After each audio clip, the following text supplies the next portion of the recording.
I've called this session Academic Hybrid Managers Supporting Those Caught Between a Rock and a Hard Place. And this is a joint project with a colleague at King's Business School at King's College London. And we are very fortunate to be funded by a British Academy Leverhulme Small Research Grant for this particular project. And the project is due to finish in September of this year. So we're kind of into the last phases of the project. So, okay, so what I'm going to do is I'm going to cover the background to the study, our research questions and how we started with this particular project, what we've done, what we found, and as I said, along the way, I'm going to invite various opportunities for discussion and input as well, which may mean that I might go slightly faster through some slides than others, but you will be able to replay the whole session, and I'm also happy to share slides at the end as well, if that's helpful for people. So, as I said, we are looking at the hybrid manager in higher education. So what is the hybrid manager? So the hybrid manager is somebody who has both a professional identity and then subsequently takes on a management role. So in higher education, what we're talking about is we're talking about academic staff who have a professional identity as an academic in their discipline, and then they may take on a management role such as that of head of department, division lead would be another, dean of a college, for example, to use Brunel specific terms. Now, the literature talks about the importance of hybrid managers having views of both what it's like to be a manager and also a worker in the organisation. And as a result, they're quite, they form this kind of pivotal point where they are really important for translating organisational strategy and putting that into practice, understanding what it is like to be both the academic, the professional, and also the manager. But the literature's shown us that these people often have challenges with identity and identity conflict. And most of the research to date has focused on the healthcare context. So there's relatively little that actually looks at hybrid managers in higher education. So we were particularly interested in the head of department role in universities. In UK universities, this role has traditionally been taken on in turn by academic staff in a collegiate caretaking manner. The head of department role is also one that actually has historical origins in that it dates in the UK context back to the early part of the 1850s, where there was a report into Oxford and Cambridge universities which suggested restructuring. It's one of the earliest documents of university restructuring that we've got. And at that particular point, Oxford and Cambridge created divisions and departments and started to expand the numbers of those as there were increasing numbers of discipline areas as well. Now, since the 1850s, the role has changed, obviously, hugely, partly in terms of the introduction of new managerialism in the higher education sector. So we've seen that change enormously, really, in the last 20, 25 years, since probably the Deering report and in 1997. And what's happened is the expectations of the role have changed enormously, the demands of the role have changed enormously, but it is still done by academics in turn. So there's still this sort of structure, which is a little bit of an anachronism in the whole sort of university setup. Lots of other university roles have changed quite considerably during that time. There have been lots of layers added in as universities have become bigger and more complex. But the head of department role is one that's sort of been quite enduring. So we thought that would be really interesting to look at. I think this also needs to be set into the context that universities support more than 750,000 jobs in the UK and makes a £130 billion contribution to the UK economy, which is enormous. Now, it's a major recipient of public funding, although obviously there are issues over how that money actually comes to us these days. But our view was that universities can't ignore this crucial role of their hybrid managers because they play a really important role in ensuring effective resourcing, the connection between senior leadership and strategy, and those on the ground delivering the work on the ground. So we wanted to know a lot more about this. So our research questions were around understanding the ways in which heads of department enact their roles and why they make those decisions, how power is employed and to what ends, and what factors support them and enable them in the roles. In particular, we wanted to know what support hybrid managers, heads of department, need to enable them to thrive in their roles, and how we could actually translate that into a toolkit for universities in the UK. So that's one of the outputs that we're still intending to achieve with this particular project by the end of the project.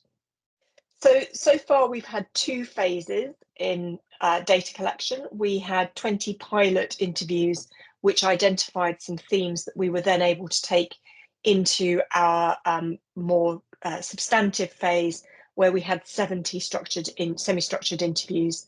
And for that phase, what we did was we interviewed across 61 different universities across the 4 nations of the UK, making sure that we covered different disciplines, different types of institutions, and also making sure that we had a spread of genders across different disciplines as well. And the data that we've got helps us to understand what some of the issues are and to make proposals going forwards for the support and mitigation that's necessary for heads of department to thrive in their roles.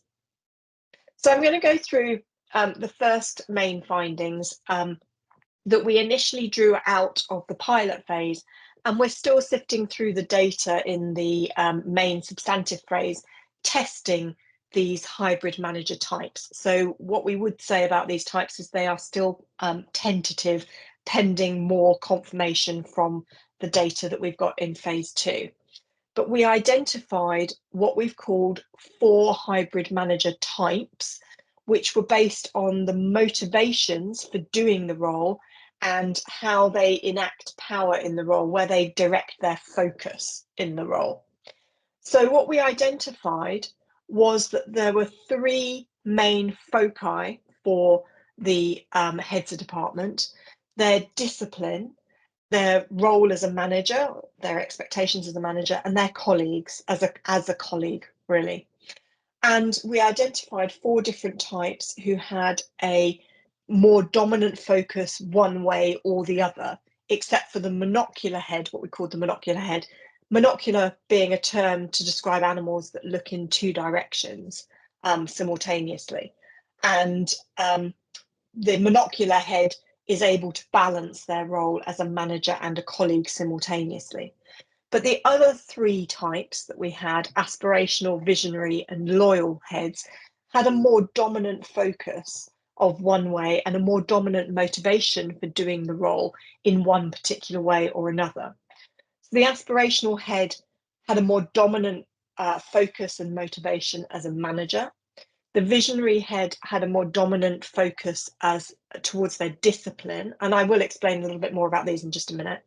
And then the loyal head had a more dominant identity and focus as a colleague and a member of the kind of the department collective. When we took this into the phase 2 interviews, one of the comments that came back was that actually we were missing one, and that was the one that was able to balance all 3. And there was a bit of feedback there that that's kind of the ideal type for a head of department. And so that's something that when then we will probably take forward into the toolkit for the universities, and we will talk about how universities can support their heads of department to manage to balance all 3 of those orientations. So the pilot data indicated that the career aspirations indicate the hybrid type and shape how the roles are enacted. So these slides just really provide more detail on each of those types. So for the aspirational head, what we found was their motivation was about their own career progression in higher education. So they were actually people who were looking for educational leadership roles, and they wanted to see the head of department role as a stepping stone to something else. So in organisation studies, we talk about institutional logics, and we talk about the values and norms that are just kind of assumed within a working environment. And the logics that were being reinforced by the aspirational head were those around managerial logics. So they talked to us, for example, about turning around an underperforming department. So that was the first type. Then we had the visionary head, whose motivation for their taking on their role was as a change agent, particularly focused on delivering what they want to in their discipline in wider society. And higher education was one vehicle through which they were able to do that. So they were mission orientated people around their discipline specifically. These people were often brought in by senior management to set up a new department. So that was a relatively common occurrence with the visionary heads, because they wanted to think about how they were going to shape their field, not just within the institution, but also nationally and internationally as well. So they were prioritising wider community logics around their discipline area. We had the loyal head, who was the person who was doing it with the orientation towards their collegiate identity and their identity as a member of the department community.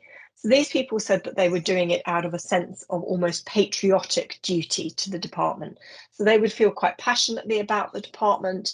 They would have long-standing relationships, so a lot of social capital with their colleagues, and they stepped up because they felt that it was their duty to do that, or it was their turn to do that. In some ways, it was the loyal head that actually represented the more traditional head of department roles and motivations and enactment from what I was saying earlier, from sort of the 1850s onwards. They still had that sense of, actually, it's my turn, it's my duty. You know, I want to do this for the benefit of my colleagues. We had comments from a number of the people we interviewed around defending their staff when they didn't even think they should be defended, or pushing back on senior management because they felt that actually things were not going to be acceptable to their colleagues and to their academic department. So these people really sort of defended their academic department in the face of change and strategy coming from higher up within the institution. And then we had what we called the monocular head. So this was a term that my colleague Ali came up with from, I believe, animals that have eyes on both sides of the head, an eye on each side of the head, and are able to sort of see both sides pretty simultaneously. And these were people who were able to balance both their role as a manager and their role as a colleague as well. So they had both the managerial and the professional logics being balanced. And they were interested in being somebody who wanted to introduce change within their organisation, but they still had an orientation towards their colleagues as well. So they sort of felt that they would people who were going to try and get things done, try and improve things, but they did so by filtering requests from senior management and strategy and getting their colleagues' buy-in. So you can see here that we had one person who said that they had to be sort of Janus-faced, looking in two directions simultaneously. So these people balanced both of those orientations. And as I said, we've since had feedback which indicates that actually being able to balance all three orientations is really the ideal type for a head of department. So this slide just really summarises a lot of what I've talked about, and I won't read this, but just to sort of just highlight the fact that they all had different motivations for going into the roles, and we were able to pretty much group those. And we think that grouping holds fairly strongly, given what we've had in the phase 2 data. thought that you might also be interested in this quote. We've got some good quotes coming up as well. When we did all of the interviews, our head of department colleagues across the universities in the UK were very forthcoming with us, and we're very grateful to them for that. Obviously, everything's been completely anonymised, but they were also quite honest about the role. So some of them talked about the motivations for taking on the role as being to actually stop other people from taking on the role. So this particular person said, looking around my colleagues, the likely candidates, I thought all of them I would have to punch after a week, so it might as well be me. And somebody else made the comment about there's no power, no sane person takes on this role. We kind of do it out of the love of the department, love for colleagues, love for the university and academia, or because actually we don't want to be line managed ourselves by other people. So anyway, that's kind of the first couple of findings that I wanted to talk about. So I thought I would open this up just for 5 minutes of discussion as a starting point. So please feel free to type into the chat or to raise your hand to contribute. And I'm very happy to have discussion on anything that's relevant, but I've just put up a couple of questions here just to prompt the discussion. To what extent do you recognise those HOD types? From your own experiences, either as a HOD, you might have been a head of department, but you've also almost certainly worked with a head of department throughout your career. So you've got experiences that we'd like to hear. What do you think the challenges and the benefits are that you see from the different types? Is there anything there that you would like to comment on? So I'm going to stop sharing my screen so I can see you all, but I hope that you will join in the discussion and offer up some comments. So I'm just going to open it up for just a few minutes now. Feel free to pop on cameras and mics and have comments. Yeah, please, Raman. Just a quick comment. It's not about the type of head of department, but it's rather about knowing the type of head of department, i.e., as a newcomer to an institution, you may not know the norm, the style, the type, and then dealing with that unknown mindset of your line manager could be a challenge because there are different standards and you don't know for a period of time, you will not know which type are you dealing with. Like if you accept there are four, if we go ahead with your 4 proposed types, it will take time for the newcomer to understand what is the type that he or she is dealing with. And during that period, it will be conflict, it can be conflicts without any intention from both sides, the head of department and the newcomer.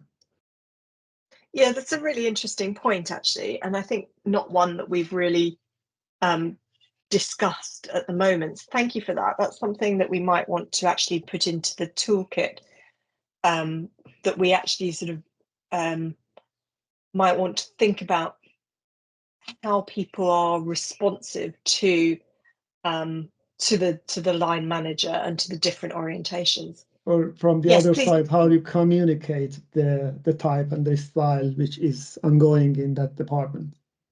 Yeah, because you might not want to come out and say, I'm a whatever type, and we're not trying to pigeonhole people. And we're also quite well aware that the types change. These are not fixed at all. We're not trying to personality type people. What we're saying is there is a set of sort of common motivations, really. But it's interesting to think then about how that might affect the department relationships. Yeah. Yeah. So Eugene, yeah. Yeah, no, I think it's a very interesting Bye. presentation.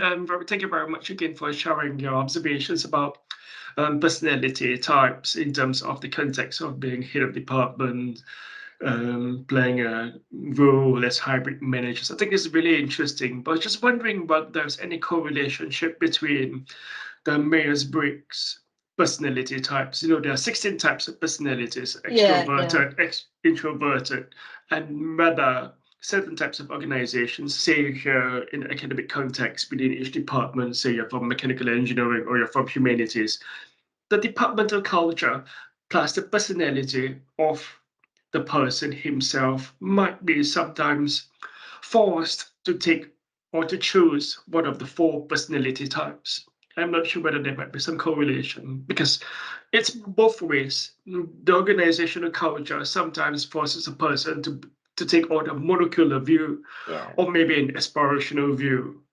And he would have to Yeah, morph into that way as well. Yeah, so these are not personality types, and we're not trying to present them as such.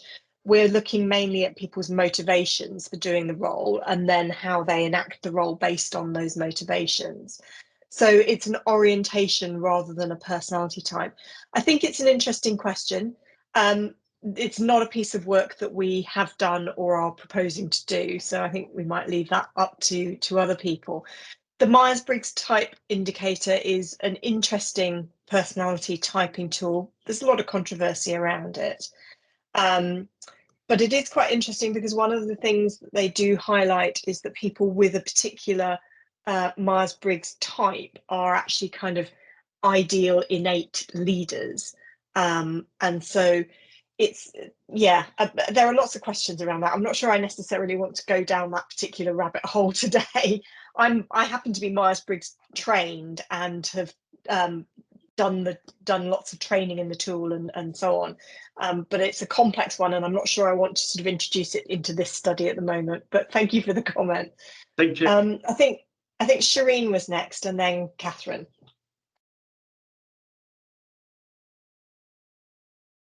Shireen, yep. Sorry. I've got my hand up so many times, but I may have missed it because I had a lot of difficulty getting into the talk. But did you, I think for many people, the motivation could be about promotion. Is there, what type does that fit into? Yeah, it's an interesting question because that didn't come across initially at all for us. And in fact, thinking back over the phase 2 data, that's not come across as a significant factor. What came across was progression in terms of academic management. So people who wanted to then go on and be a dean or so on. That might be a proxy. That would be promotion, wouldn't it? Well, it's sort of, yeah, well, maybe promotion's the wrong word to use, progression then. Yeah, it's a really great question, Shireen, because what happened was when we looked at the people who were what we called the aspirational heads, those who were interested in progressing to sort of dean or other roles, often they came from a background where they were not heavily research focused and where they felt that their progression was going to be limited because they came from a practice-based discipline rather than from having a real research orientation. That's something that we probably need to go back and have a look at. We also had a look at what level people were at in terms of their academic role in the hierarchy. And the majority of people were either reader or professor doing the head of department role. There were very, very few people who were any lower down the pecking order.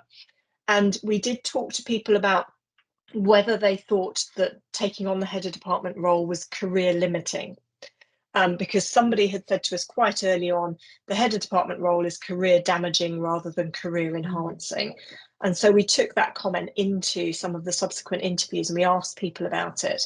And they often said to us, if I was lower down in my career, then yes, it would be career damaging, not career enhancing. But once you get to reader or professor, it doesn't really matter because you're already kind of at that level. There were some comments, I think, about people who were readers who were assuming that they were getting a promotion to professor because they'd taken on the role. But I'd need to go back. It was only a handful, and I'd need to go back and have a look at those. But really interesting comments, and thank you for that. Yeah. Catherine? Fiona, very interesting piece of research. And the types of HOD is very interesting.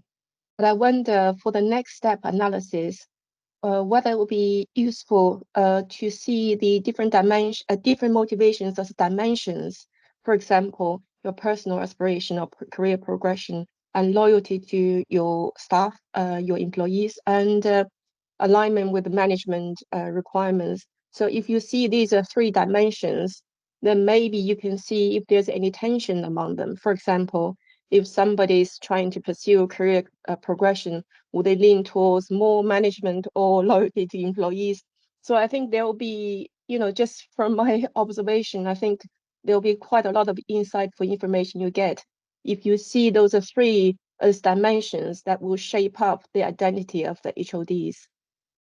Yeah, thank you for that. So I'm going to talk a little bit more about some of the tensions a little bit further on. So you've picked up on something that's really useful there. But I also am quite taken with the idea of sort of being able to measure those three dimensions and actually see whether people could come up, score more highly on them.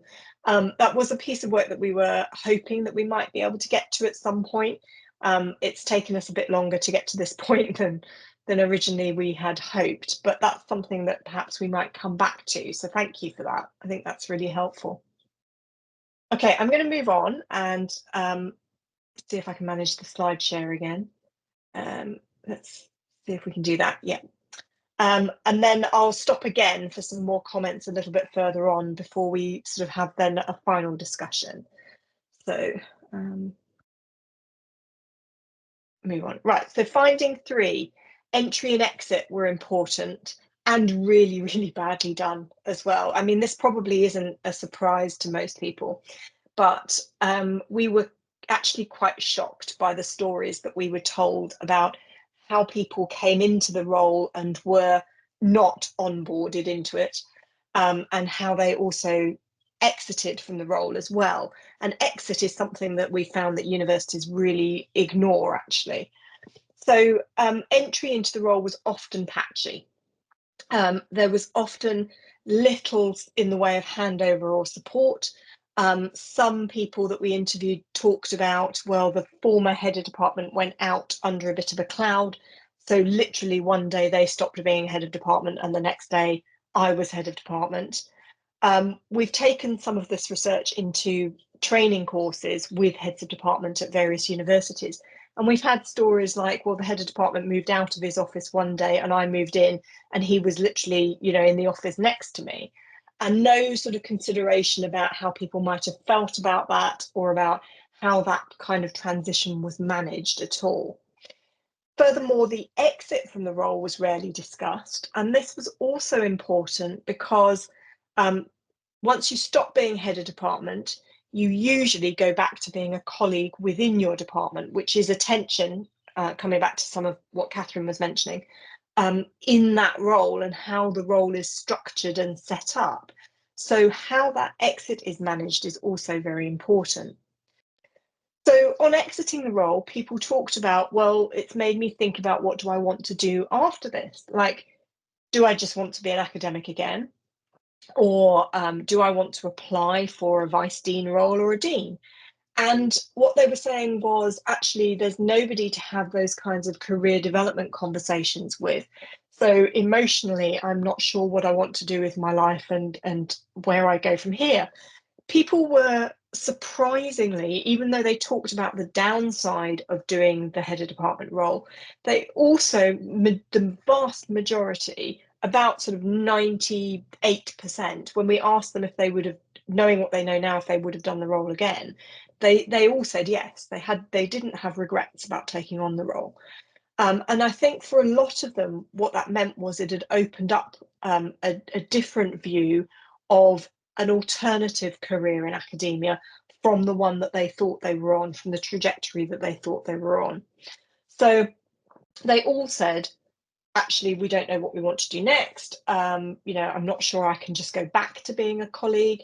How will I cope with relinquishing power? Because even though they didn't all have budgets, there was power with the role. And then they also situated how they had behaved as a head of department in that context as well. I'm quite nervous about it because I've had to drive through quite a lot of change. And now I've got to go and be with the colleagues who I've imposed that change on. We talked quite a lot about the importance of sabbaticals with the interviewees. A lot of them had sabbaticals, automatic sabbaticals lined up for when they finished the role, and a lot of them didn't.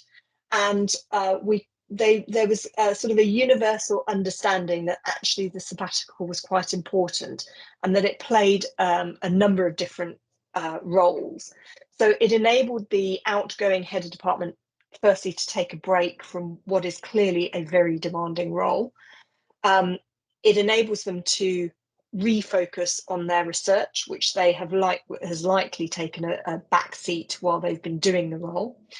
It enables them to get out of the way, actually, of the incoming head of departments. The new head of department doesn't have somebody hanging around saying, well, you know, last year we did it like this, or the year before we did it like this, on the assumption that there is obviously an effective handover.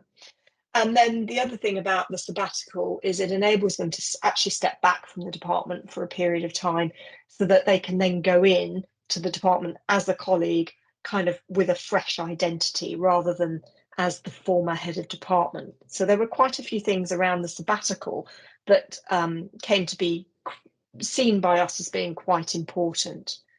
So again, just wondering if there are any comments that anybody would like to make, and sort of happy to open this one up for comments and chat. Feel free to pop anything into the chat box or to pop your hand up and join in the discussion if you'd like.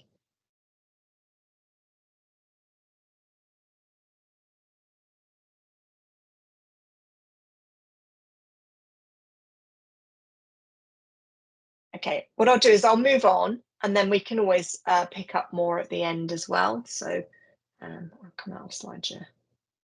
There we go.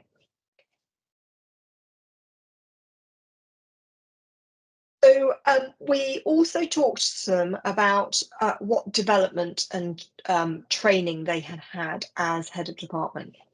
What we found was a real patchwork of experiences of development. So some universities had made advanced HE courses available. So Advanced HE is a sector-wide body in the UK which provides training and development at various levels for academics and for professionals and academic institutions. And mostly people spoke very enthusiastically about the Advanced HE courses. They are very expensive though, and some people mentioned that they didn't think that their institution could afford to send them on the head of department course that Advanced HE runs. The main sort of benefits of the Advanced HE courses were about networking with heads of department in other universities and enabling that kind of community and relationship building across the sector out of your own institution, as the head of department role was widely seen as being quite a lonely role to take on. Other universities ran courses in-house, and there was a real sort of mixed view of how useful they were. There was a clear direction of travel that more development was being provided, that universities were stepping up to that, and understanding that more development was needed for heads of department. And there was more awareness amongst the heads of department that they needed more support from their university. Coaching was a big preference. So wherever possible, the heads of department who had the opportunity for one-to-one coaching did say that they had found that most useful. Many in-house courses were seen rather as tick boxy and rather poor quality.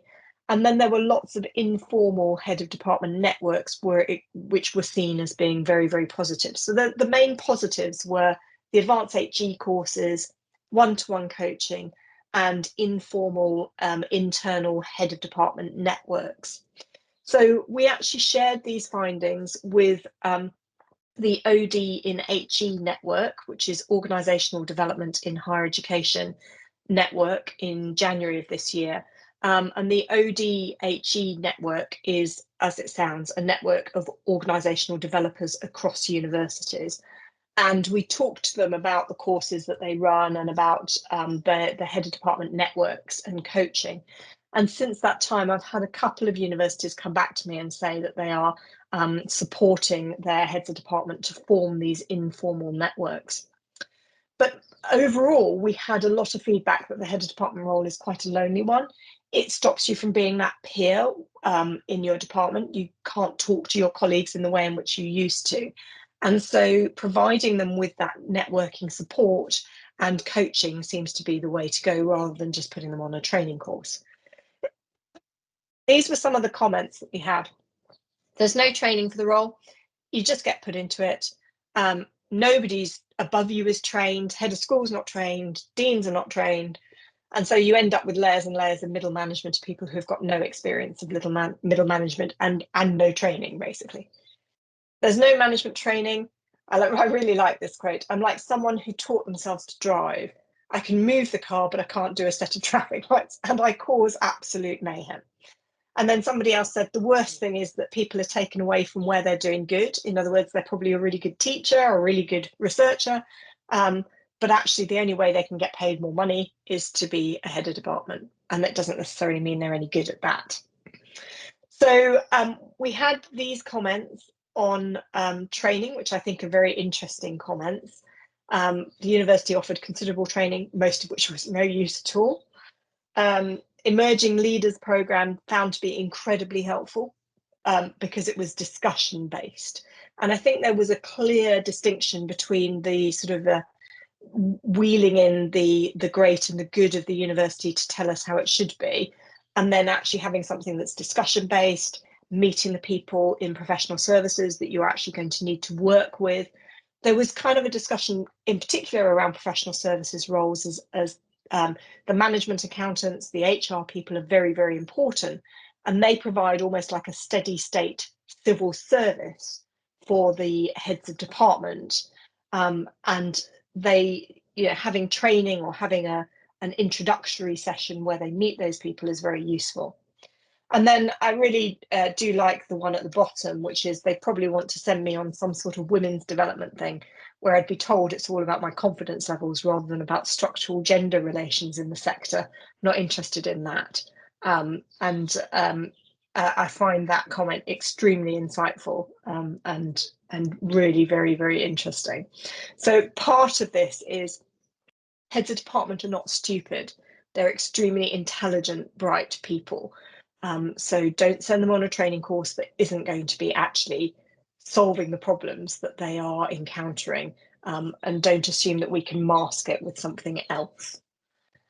And then these two comments were absolutely great. I went from managing 1,000 students a year to managing 21 staff, and I found it easier to manage 1,000 students. And then this other comment about its responsibility without power, you're rubbing up against the people above you and below you, and you're caught between two things and you're overstretched. So you've got little capacity to actually influence and to shape what goes on because you're continually overstretched.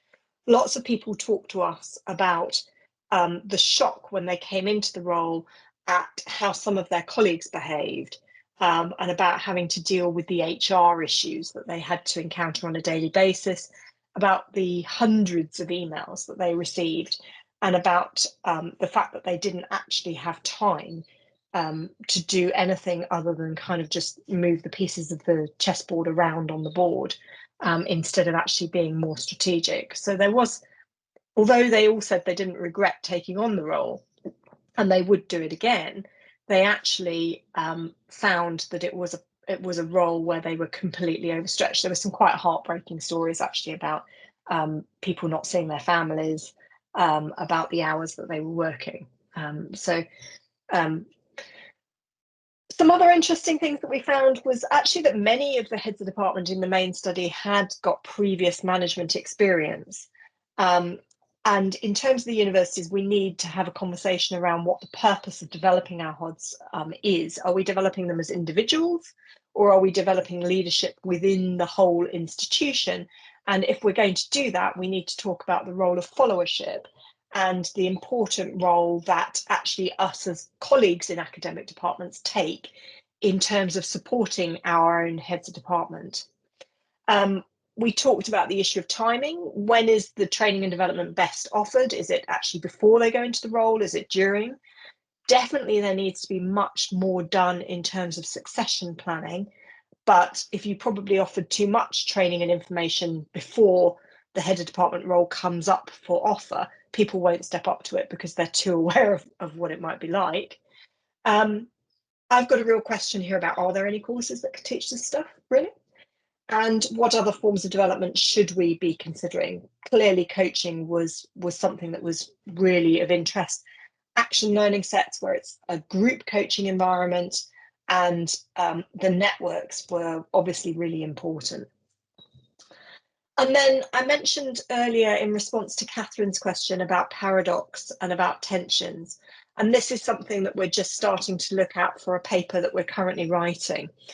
So there is a paradox in being both a line manager and a peer simultaneously. And when we talk about paradox in organisation studies, we talk about the fact that it denotes contradictory yet interrelated elements, elements that might be logical in isolation, but when they appear together, they're absurd. So from this perspective, both being a line manager and a peer to those who are being line managed by oneself is both absurd and contradictory. In the literature, humans are instinctively driven to resolve paradox. And often in the organizational context, this is an either or choice. So we go this way or we go that way. And that, I think, speaks to some of what we found in terms of the head of department types. So you are either a manager or you are a colleague, not both together. And they're trying that might well be how they enact the paradox. Essentially, they're focusing one way or the other. But some research on paradox seems to support the notion that actually, if you can accept and work with paradox, then you can actually encourage more creativity and innovation. And this is something we've gone back to the phase 2 interview transcripts, and we're currently undertaking some further analysis on that at the moment to see how the heads of department do indeed deal with this paradox of being both line manager and peer. Now, that also sits within greater organizational paradox as well, about being a social academic institution with social drivers and the neoliberalism and the marketization of higher education as well. So we're looking at how that might sit within that context too. So that's kind of where we're up to at the moment. So we've got 2 more things that we're working on at the moment. We're working on, as I said, the paper that we're developing for the journal, and we're also going to be working on the toolkit that we want to share across universities to help them with the training and development and succession planning of heads of department. But for the moment, I'm just really happy to open it up to any conversation, discussion and comments that you'd like to make. Feel free to type in the chat or, turn cameras off, whatever's easiest. Hi, Shireen, go for it. Yeah, hi, Fiona. Thank you. It's very thought-provoking. I just wondered about, I was struck by the point about the stress and, not being able to manage things, not being able to manage things so that you have a life which has got what you want in it. And I was wondering what would you recommend here? Because I was just thinking, here you are, people have got real stresses in their jobs. And then the universities have got this sort of sticking plaster. Here's a wellness program for you, or here's a well-being program, which has nothing to do with, the source of the stress. Yeah, it's a really good question. And we talked to people at the end about whether they thought the role was still fit for purpose in modern universities. And most of them hedged their bets and said, not really, but we don't know what the alternative would be. Because essentially the alternative is some kind of professional cadre of managers. So, instead of having an academic in charge of the department, you have a professional services person. And I think most of our heads really, really were very anti that. And I think if you spoke to most academics, they'd probably be fairly anti it as well. But this is a real issue, this job. And actually part of the journal article that we're currently writing is we're questioning whether this role is still fit for purpose. As I said right at the very beginning, the role dates back to about the early 1850s. And it's probably the only academic role in universities that actually hasn't changed much over time. So people still go into it in the same way. It's still for a fixed term, and then people go back into their department. And sort of some of the expectations around the role are still very similar to how they have been over the years, but they have also changed substantially because of the marketisation and neoliberalism. The way marketisation and neoliberalism of universities has affected other roles has been to see a plethora of layers to be put in place. So we've got associate PVCs, we've got vice PVCs, we've got deans, we've got vice deans. We didn't have all of those layers in the early 1850s, but the head of department role is the one that's kind of pretty much stayed the same. And I think that's really interesting, because we need to have a conversation about, is this role still fit for purpose? And if it isn't, what are the alternatives? I don't know what the alternatives would be. I'm not really comfortable in saying that I would recommend professional management, to be honest. But it certainly, I think some universities where they only do a fractional point for the head of department really need to revisit that. You know, some of the people we talked to were on sort of like a 0.5 or a 0.7 contract for head of department, which was clearly ridiculous. So there needs to be much more of a debate around that. And I think the other debate to be had is the impact on research as well. Interestingly, there were some interesting mitigations in some universities where you were offered a research assistant if you became head of department. And I thought that was great. So, you know, you had somebody to help you continue writing, continue doing data analysis for the duration of your hodship. And then a sabbatical afterwards. But we need to have much better conversations around that. So, yeah, and Sarah's popped into the chat as well. My concern would be employing external managers from the private sector who don't have any experience or understanding of HE. Absolutely, yeah, I echo that. And certainly the heads that we interviewed really felt that way too. So, yeah, this is a real issue, and I think we have to have more discussions around it. The way I see this going is that I think it will be mitigated by more support, more training, and more open discussions. I don't think the role itself will necessarily change. Catherine, hi, yes. Hi, Fiona. I think it's very interesting you mentioned about the role of HOD hasn't changed very much over the years. And I don't know much about this, but I just wonder, I want to pick your brain on this. I thought over the years, there has been a lot of admin, increasing admin role involved in this. And a lot of the strategic role has been removed in some of the HODs. So I wonder, would like to have your view about this. And also in terms of how to support HODs, other than having research assistant, I think majority of the tasks HR related could be supported by more like professional HR person rather than, you know, all on this HOD. I've done divisional lead for a while, so I have good understanding about the role now. Yeah, so I think what I just want to do is, I think, to be a bit clearer about what I mean by the fact that the role hasn't changed, but it has, because you're quite correct. So the role, what I mean by the role hasn't changed, I mean the place in the structure hasn't changed. And this is something that we're just starting to write about. So I do need to sort of give this a bit more, I need to be a bit clearer about this, I think. So the place in the structure hasn't changed. You've still got the academic department, you've still got the head who is stepping up from colleagues within the department to run the department for a period of time. The expectations of the role have changed in terms of what the university expects the head of department to deliver. And the restrictions about what the head of department can do and the kind of the autonomy to enact change, I think, has changed as well. So I think there is less power, although I did come across a quote just the other day from about 1990, where the person writing the paper was making a plea for heads of department to have more power and autonomy at that particular point. So you can only imagine what another 34 years has done to the role since then. And interestingly, we interviewed a lot of heads of department who had no budget at all, none. So they didn't have any budgetary authority. That was at the next level up, at the Dean of College or dean of faculty or dean of school level, depending on what the term was that was used. So I think that there has been a massive increase in bureaucracy. I think the role has become very, very operational.